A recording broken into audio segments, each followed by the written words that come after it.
السلام عليكم ورحمة الله وبركاته. ازيكم عاملين ايه؟ قبل ما نبتدي حبايبي مننساش شير ولايك واشتراك في القناة وتفعيل الجرس عشان يوصل لكم كل جديد. ما تنسونيش بكومنت حلو لايكات اكتر. معاكم قناة فنجان الهنا.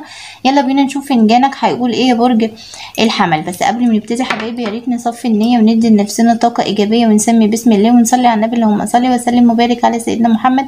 خير ان شاء الله. برج الحمل طبعا لا يعلم الغيب الا الله. القراءة بتنطبق على الجنسين رجل وامرأة وكل الاعمار. القراءة بتكون عامة وليست خاصة. يلا بينا نحط لايك نحط كومنت حلو.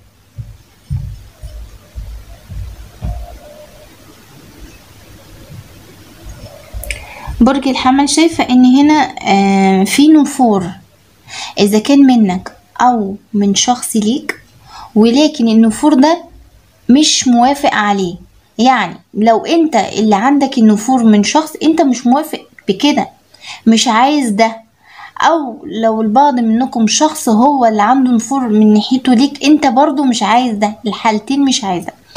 فشايفة ان النفور ده مش شرط يكون من علاقة عاطفية، ولكن ممكن يكون جالك مرة واحدة نفور من شخص مش بتبعد عنه، مش طايقه، مش عايز تتكلم معاه، عايز تجتنبه، عايز حاجة. او يكون للبعض منكم شخص هو اللي بيتعامل معاك بالشكل ده. وبقول لك مش شرط من الناحية العاطفية، البعض منكم من الناحية العاطفية والبعض منكم بعيدا عن الناحية العاطفية، وتملي بقول كده.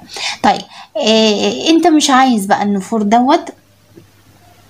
طيب انا شايفة انك عموما اللي بينك وما بين الشخص ده ان هو بيحصل نفور حاجة من اتنين تقطير موجودين.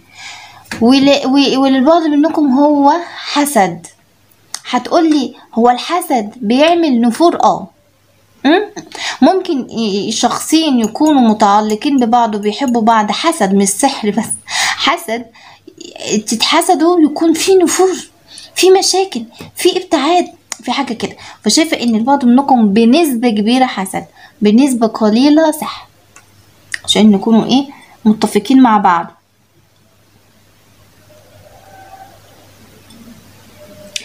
برج الحمل شايفة انك انت البعض منكم في مشاكل بتمر بيها عاطفية، مش مرتاح في عمل، حاسس ان انت مضغوط في حاجة بتمر بيها ملخبطاك، مخلياك تايه وسرحان ومتغير وكده يعني، ونفسك مش حلو.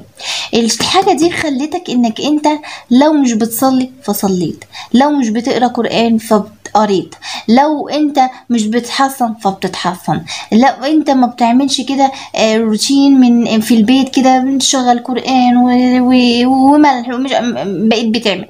طب انت بقى مش كده وبتمر بحاجة، فنجانك طالب منك انك تعمل كده.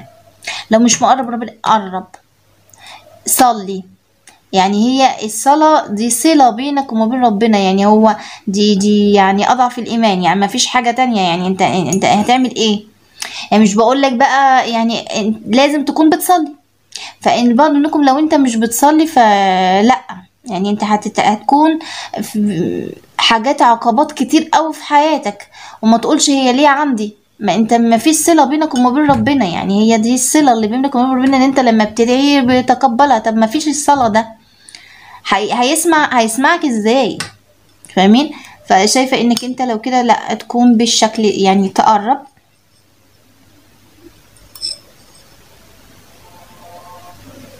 برج الحمل رجل وامرأة. الرجل والامرأة دول يا برج الحمل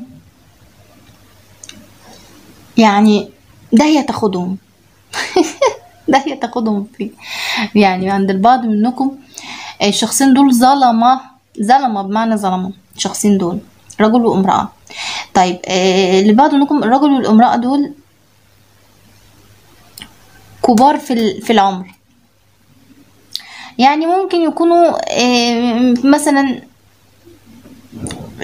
كبار، يعني كبار زي مثلا باباك ومامتك وكده، او يكونوا كبار اكبر منك. يعني هي حق في الحالتين، يعني اوكي هم كبار عليك. كمان للبعض منكم لا، هم الشخصين دول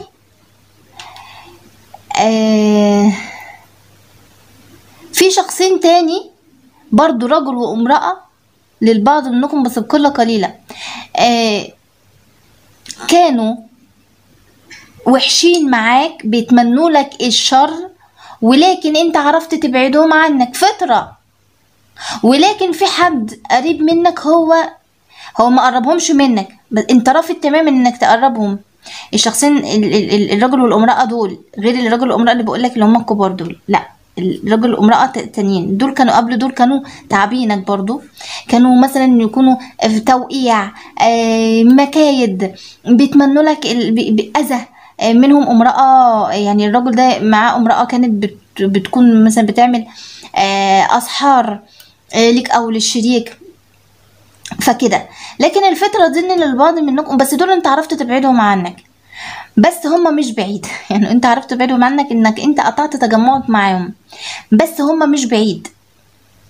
فاهمين؟ يعني مش بعيد، ما انا قطعت سلسل بيهم، بس هما مش بعيد عنك، هما بيتكلموا عنك، هما لسه بيجيبوا في سيرتك، هما بيحاولوا ان هما يأذوك برضو، حتى لو كانوا بعيد بيحاولوا ان هما يأذوك. ما تحطهمش في دماغك، انت طالما بعيد عنهم خلاص حصن نفسك وخلاص على كده، ولكنهم موجودين دول، كبر دماغك منهم. لكن الراجل والامرأة بقى دول اللي انا بقول لك عليهم ان هما الكبار دول اشخاص ظلمه. في ايه بقى؟ اشخاص الظلمه دول ممكن يكونوا بيفرقوا بينك وما بين حد، او ممكن يكونوا الاشخاص ديت تكون هي الامراه دي ظلمه اكتر من الرجل على فكره. فممكن تكون ان الامراه ديت مثلا تكون اكل حقك، او الامراه ديت تكون ظلم. بس انا شايفه ان الامراه ديت بتتمنى لك يعني مثلا وقع انت فيها تتمنى لك اشد واشد بيكفيها. لا، انت ممكن تكون مريت بنصايب، مريت بظروف صعبة، ولكن ما بيكفيهاش، غليلها ما بيشفاش منك، عايزة اشوفك اكتر واعمل لها ايه ما تعرفش، ما بينك وما بينها عمر، انت عامل لها ايه ما تفهمش، انت مش فاهم. شخصية مريضة، شخصية قبل كده ممكن تكون الشخصية دي تكون البعض منكم انت تعاملت معاها وكانت مش كويسة معاك، وتعاملت معاها تاني وصفت لها وقلت خلاص بقى والدنيا بقت حلوة معاك ورجعت تاني بتخرب، اديتها الامان. انت اصلك يعني برج الحمل انت طيب جدا، اللي بيضحك في وشك خلاص انت نسيت وقلت خلاص بدل ما ضحك في وشك موقف وعدى وخلاص على كده. ولكن لا، تتعامل مع شياطين اعوذ بالله. فشايف ان الامرأة ديت كلها غليل من ناحيتك.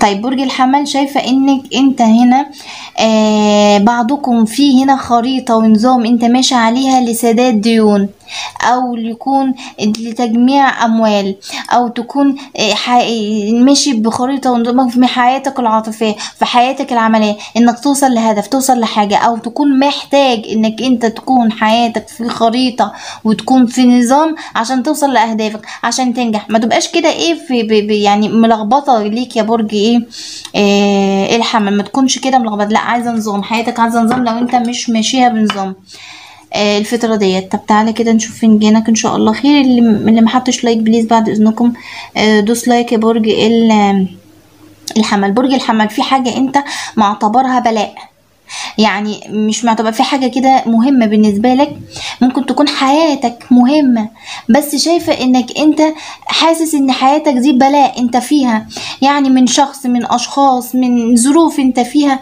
حاسس ان ده بلاء، ف يعني ابتلاء من عند ربنا. فشايفة انك انت هنا عندك مخرج. كمان شايفة انك انت محتاج انك انت تدعي، هيتم والله يا برج الحمل. ادعي كتير، قرب كتير من ربنا وادعي، ادعي وابكي وادعي، بس تكون عندك يقين ان دعوتك هتستجاب، والله هتستجاب.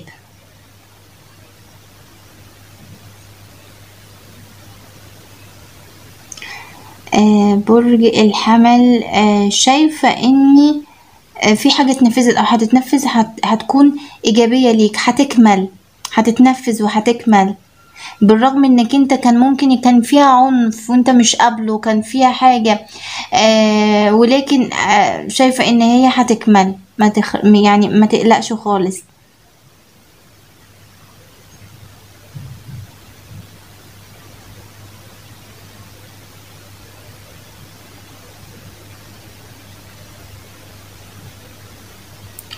برج الحمل، في حاجة كده انت كنت متألم منها، انت اكتشفت حاجة يا برج الحمل. ايه سبب تألمك من حاجة معقدة عند البعض منكم مسببة لك ألم؟ انت اكتشفت او هتكتشف ايه هي. بنسبة كبيرة انت اكتشفت، ولكن الشيء اللي هو معقد عندك ومش متيسر ده انت كنت في ألم منه. اكتشفت او هتكتشف شيء.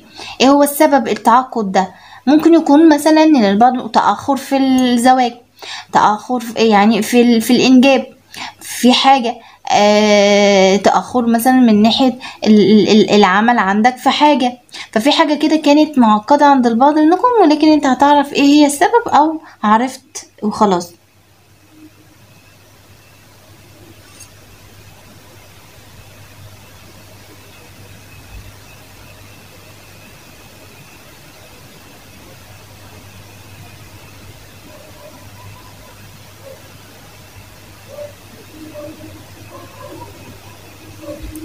ممكن الحمل شايف ان بعضكم زعلان انك انت شايف ان الحاجة، حتى يعني شايف ان بعضكم ممكن يكون شخص مثلا، الشخص ده بيعمل كل حاجة انت ما بتحبهاش، بيعمل عكسها. يعني انت عايزه يعمل كده تلاقيه عمل عكس كده، لو انت مش عايزه يعمل بتلاقيه عمل يعني الحاجة اللي ما بتحبهاش بيعملها، والحاجة اللي بتحبها ما بيعملهاش. او يكون البعض منكم زعلان من حاجة من حياتك عموما ان هي ماشية العكس.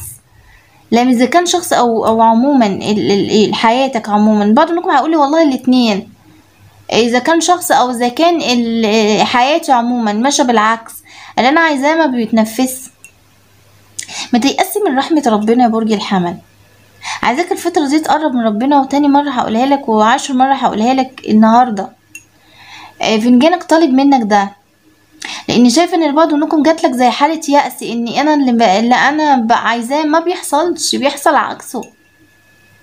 حتى مثلا لو البعض منكم في شخص، عايزه اقول لك ان البعض منكم حياتك كلها كانت يعني مثلا لو امراه برج الحمل اتزوجتي وخلفتي كل حاجه، بس كانت لما حياتك قبل الجواز كانت مثلا لو مع شخص عايزاه الشخص ده يبقى مع، ومش بتلاقيه مش ما يكونش ليكي شخص تاني، طب تنسي ده برضو نفس الكلام اللي انت عايزاه في الاخر فشايفه ان البعض منكم كانت حياتك كلها على كده، فاهمين؟ ده مثلا لو من ناحيه عاطفيه او في حاجه لازم تكون حاجه عكسك مع عكسك. فانا شايفه ان برضو منكم انك تكون في الطاقه ديت وفي طاقه زعل، فانت وصلت لدرجه اليأس والاكتئاب، هتوصل لنفسك اكتر من كده ايه. شايفه ان برضو منكم بقت بتسرح ومش عارف انت بتسرح في ايه، لاني انت عوامل يعني عندك حاجات كتير في حياتك مخلياك تفكر فيها هنا وهنا وهنا وهنا، بتسرح خلاص. فشايفة انك انت لا، ما تحطش في نفسك وتقول لا ده انا كل حاجة عكس ومش لا لا لا، سيبها. والله هي بتكون بتتقفل وفي الاخر بتتيسر لينا، بس قول يا رب. لان انت محتاج تحسين، يعني انت طول ما انت هتحسن نفسك وكده ودايما الطاقات السلبية على طول بتخرجها منك، حياتك هتتحسن يعني واحدة واحدة، ما تقلقش.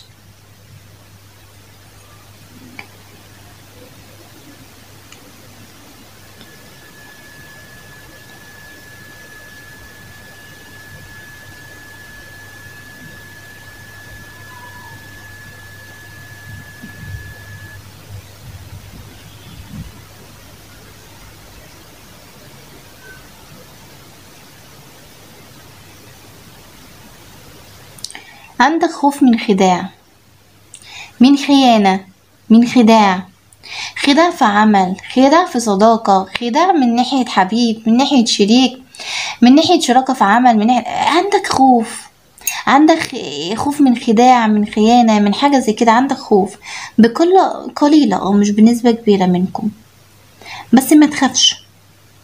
انا مش عايزاك تخاف، لاني شايفه ان التخوفات اللي بتبقى عندك من هنا ومن هنا مخلياك خلاص دماغك بقت قد كده اهو. فمش عايزاك تخاف، كل حاجه تكون قلقان منها قول فوت امري ليك يا رب، بس كده خلاص. ايه ده فوت امري ليك يا رب في الحاجه الفلانيه، خلاص كده سيبها بقى، وتوكل على الله، هتلاقي الصح ربنا عمله لك. برج الحمل، بكده انا خلصت قراءتك. طمنوني عليكم في الكومنتات. اذا عجبكم الفيديو متنساش شير ولايك واشتراك في القناه وتفعيل الجرس عشان يوصل لكم كل جديد.